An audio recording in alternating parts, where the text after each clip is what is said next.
Hello friends, ఈరోజు మన recipe చామగడ్డలతో చాలా టేస్టీగా కొద్దిగా డిఫరెంట్గా చేసుకునే చామగడ్డ కూర. రుచి ఏమాత్రం తగ్గకుండా అందరికీ నచ్చే విధంగా ఉంటుంది. So let's start.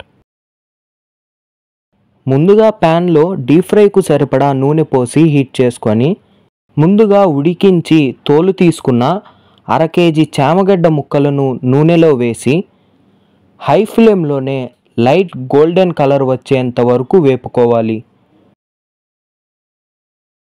ఈ విధంగా లైట్ గోల్డెన్ కలర్ వచ్చాక చామగడ్డలను తీసి పక్కనుంచి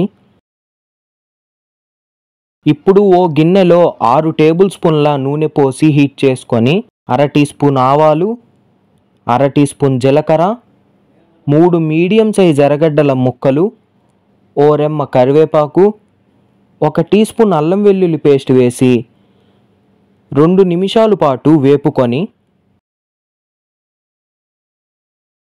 ఎర్రగడ్డ వేగాక 2 మీడియం సైజ్ టమాటాల ముక్కలు వేసి బాగా కలిపి లో ఫ్లేమ్లో టమాటా మెత్తపడేంత వరకు మూత పెట్టి మగ్గించుకోవాలి.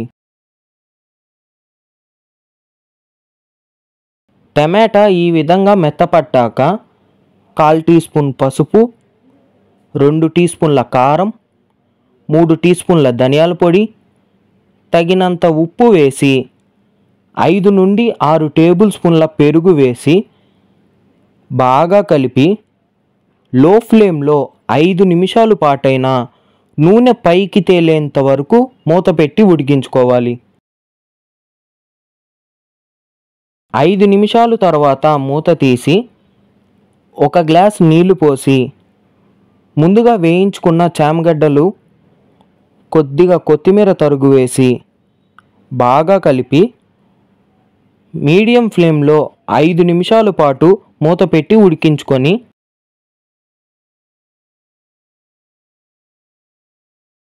5 నిమిషాల తర్వాత స్టవ్ ఆఫ్ చేసి దింపేసుకుంటే టేస్టీ చామగడ్డ కర్రీ రెడీ. ఇంతేనండి. ఈ రెసిపీ మీకు నచ్చినట్టయితే లైక్ చేసి షేర్ చేసి ఇలాంటి మరిన్ని రెసిపీస్ కోసం ఛానల్ను సబ్స్క్రైబ్ చేసుకోండి.